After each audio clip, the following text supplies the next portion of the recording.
Development Bank of Nigeria boosts small businesses with 1 trillion naira.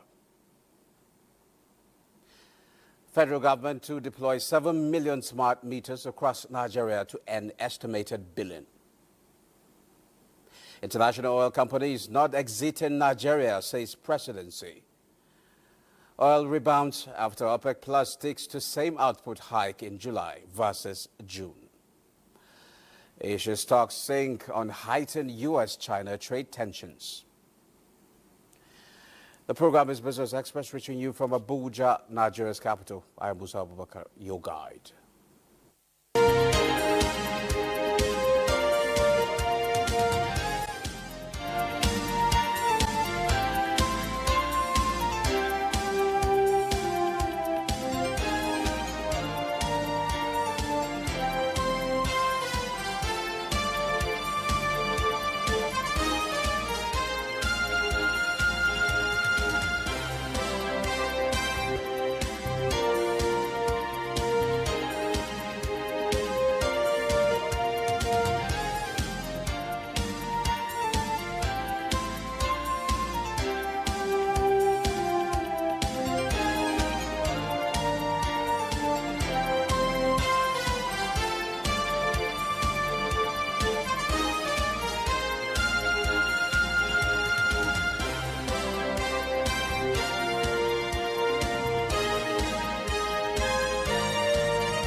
I'll begin with credit rating.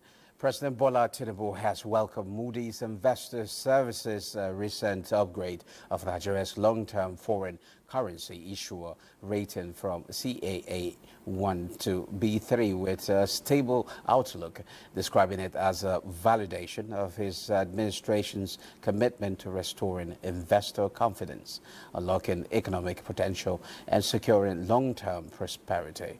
Statement by presidential spokesperson Bayo Nanuga said the credit rating upgrade underscores growing international recognition of Nigeria's progress in stabilizing its macroeconomic environment, improving fiscal transparency, strengthening debt sustainability, and implementing the market-driven reforms.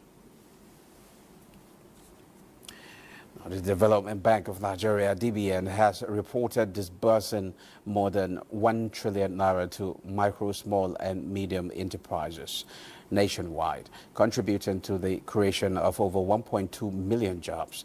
This was revealed by the bank's managing director, Dr. Tony Okpanachi, at the African Development Bank annual meetings held in Abuja. Okpanachi described the disbursement as a significant achievement in DBN's effort to improve financial access for small businesses in Nigeria. He explained that the bank operates a wholesale lending model, providing funds to commercial banks and micro institutions, which then lend to small businesses. Despite the progress, Okpanachi acknowledged that a significant financing gap persists in the MSME sector. Naira ends May 2025 strong against dollar, appreciates in FX markets as reserves rise. How much is the Naira exchange in for other currencies?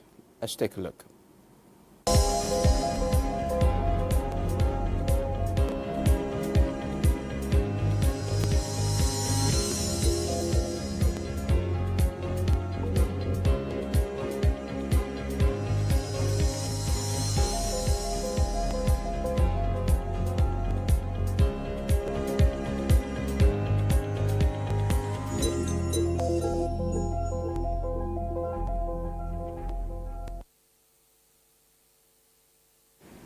Was bold to create a strong, integrated regional bloc that will promote economic development, political cooperation, and social solidarity and peace across the subcontinent.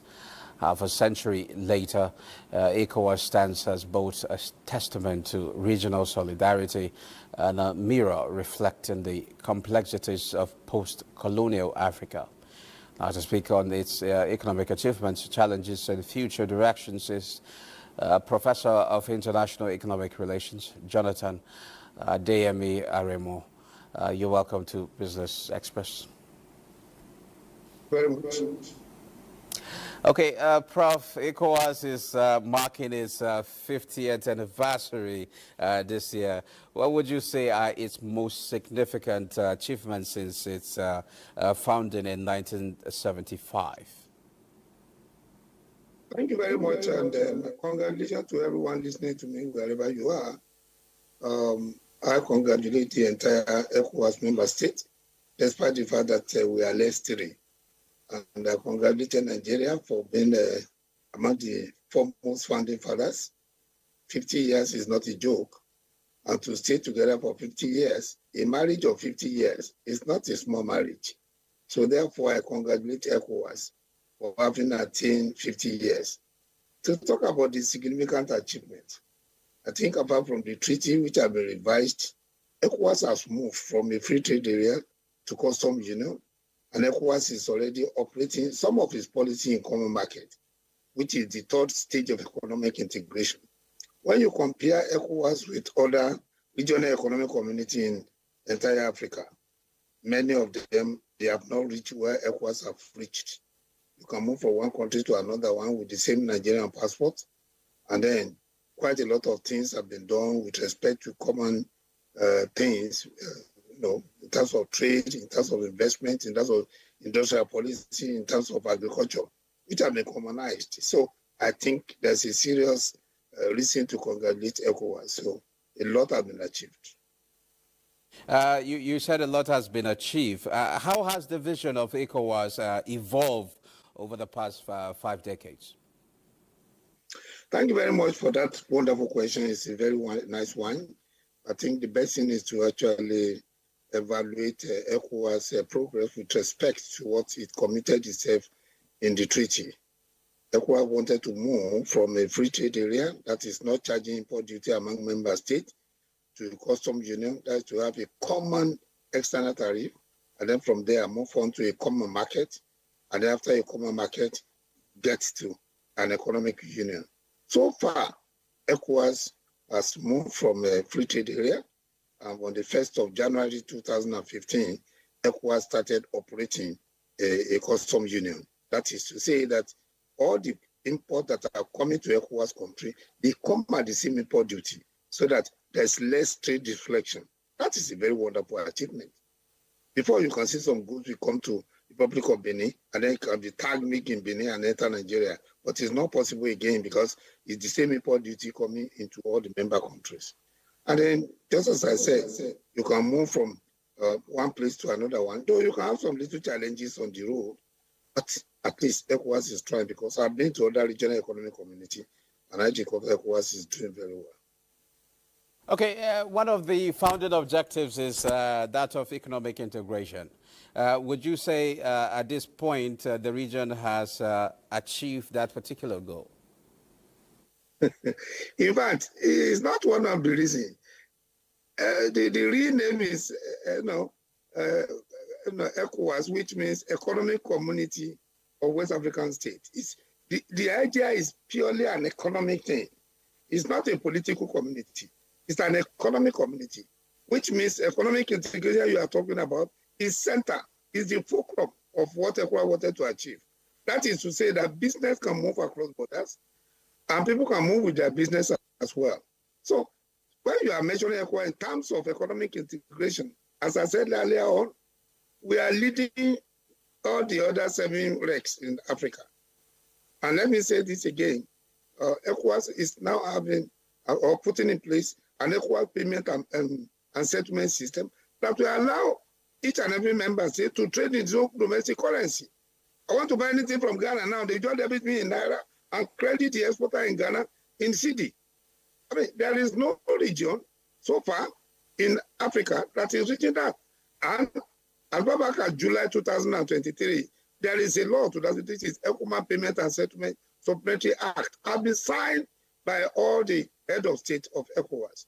And that was one of the first in which the current chairman of ECOWAS head of state, President Ahmed Bola Tinubu, actually signed. So, my brother, ECOWAS is doing very well. No, it's good that you made notes that ECOWAS is doing very well. There's this thing, actually, Prof. With rising insecurity and a wave of military coups in West Africa countries, has ECOWAS lost influence or credibility? Because we've seen the likes of Niger, Burkina Faso, and I think Mali have broken away. They decided to go their separate way. So what can you tell me about this particular development? Yeah, those questions start coming up and up again. I've attended to that question in your office there so many times. And it's not a good thing that three of our member states are leaving. That is to say, Mali, Burkina Faso, and Niger. I've gone to all these countries in ECOWAS, and I'm not happy, and nobody is happy that they are leaving. They have their basis for their living, and they premise it not solely on the thought of ECOWAS or on the thought of economic integration, which they themselves are enjoying. In fact, when we enter African Continental Free Trade Area, all these countries we are talking about, we enter together under customs union, which is the second phase of economic integration. So we did not say that they will leave so soon. But the situation came within their domestic economy, which may not tally with the expectation of ECOWAS member states put together.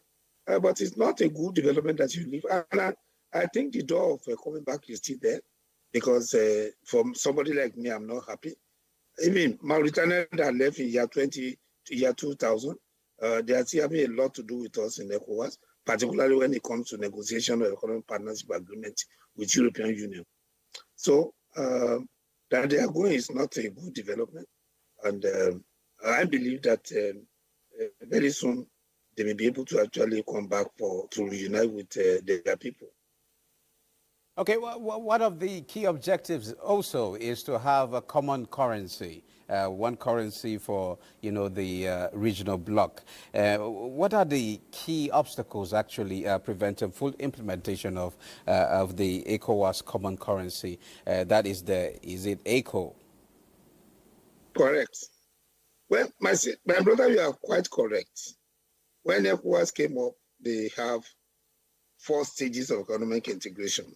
Stage 1 is free trade area. That is to trade among member states without import duty. Stage 2 is custom union, where they are going to unify all the import duty, so that importing by any ECOWAS country from any other country in the world will be at the same import duty. Then phase 3 is a stage in which we have a common market, where we have common market with terms of agri and industrial policy, investment and everything. And then stage 4 is where we have monetary union or economic union. Let me say this. Stage 4 is the last phase of economic integration by global standard. So, hello. Stage. Have we gotten to that stage? That is it. We are not in that stage yet. And therefore, for our ambitious set of states to actually say we want a common currency, even at phase 1, is not economically viable. For us as economists, we came and then when I came to that particular section of ECOWAS Commission, which is macroeconomic policy department, I told my commissioner, sir, Professor Bamba then, sir, yes, we want a single currency. In fact, the man said that we should have a single currency journal, which he put me as one of those people that work on it.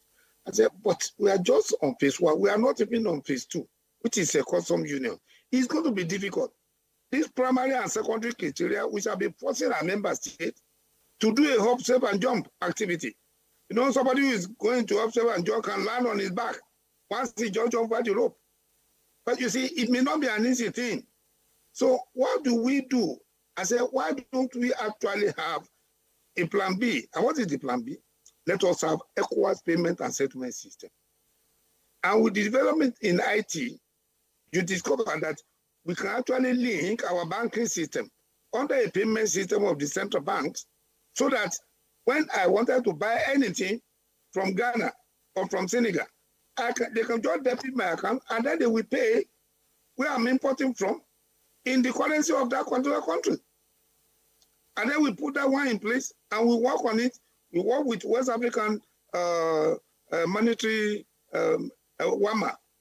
No, that's West African monetary arrangement. Okay, West African monetary authority. I think that's WAMA. We work with them, and we both agreed that that's the way we are going to go. In fact, let me say this: that when African Continental Free Trade came up, they saw the progress ECOWAS is making with respect to payment system, and they copied it or they used it and established a Pan-African payment and settlement system. So we were doing quite well. And I told you earlier that July 2023, ECOWAS Supplementary Act on Payment System has already been adopted by all the head of state. That is to say, we can trade in our domestic currency. And if you want to marry, you first of all want yourself and your fiancé to know yourself. So these currencies need to know themselves first before they become one. So a payment system will allow that kind of an arrangement in which a boy and girl know themselves before they actually go and sign the dotted line in the church.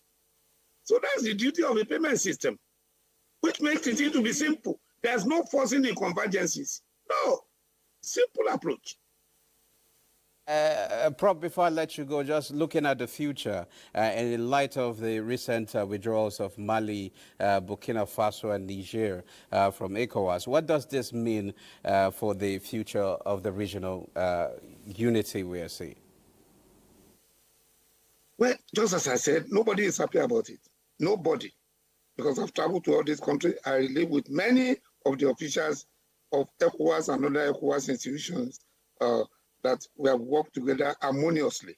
We are not happy about it. So we are sitting in the comeback. But in terms of what is having as impact, definitely, it will actually reduce the opportunities of trade creation we are going to have among ourselves. Why? Because those countries are even saying that they are going to be imposing an import duty on product coming from other ECOWAS countries, not part of them. So, which is even a violation, to me, against the principle of African Continental, that say that there will not be any import duty among member states. So I think the anger went as far as to violating the principle of African Continental Free Trade Area. But I don't think that will work because they are already members of AFTA.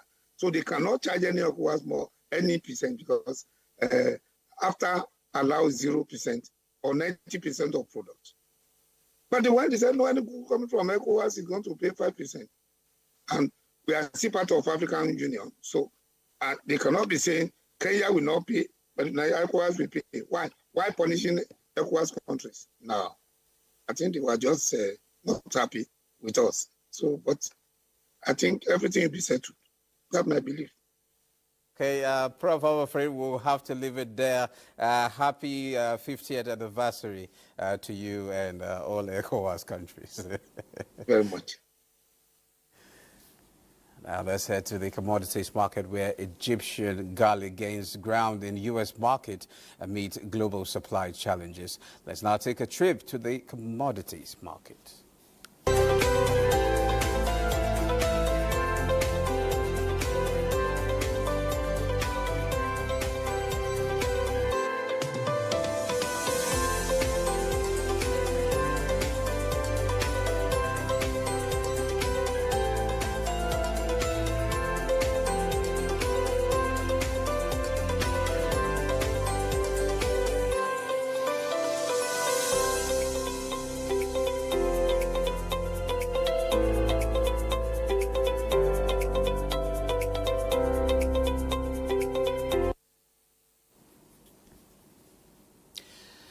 The federal government of Nigeria says it plans to deploy 7 million smart electricity meters across the country through the Presidential Metering Initiative as part of efforts to eliminate estimated billing and revenue leakages in the power sector.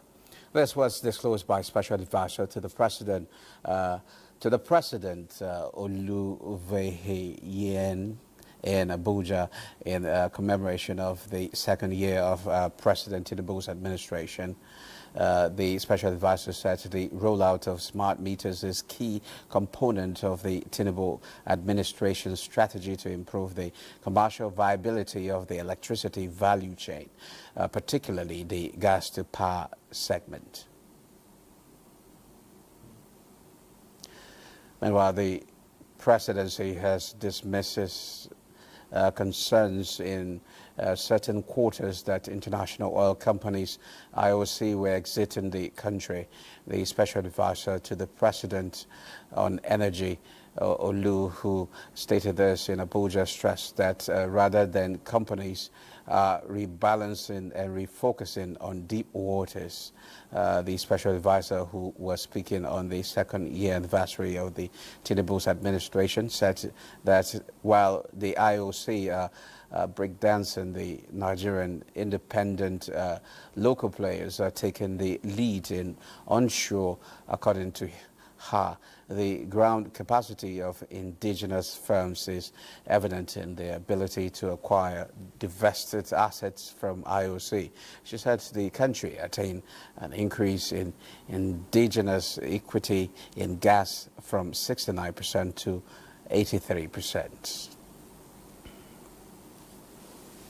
Oil prices rebounded more than $1 a barrel in Asian trade on Monday after OPEC Plus decided to increase output in July by the same amount as it did in each of the prior 2 months, in line with market expectations.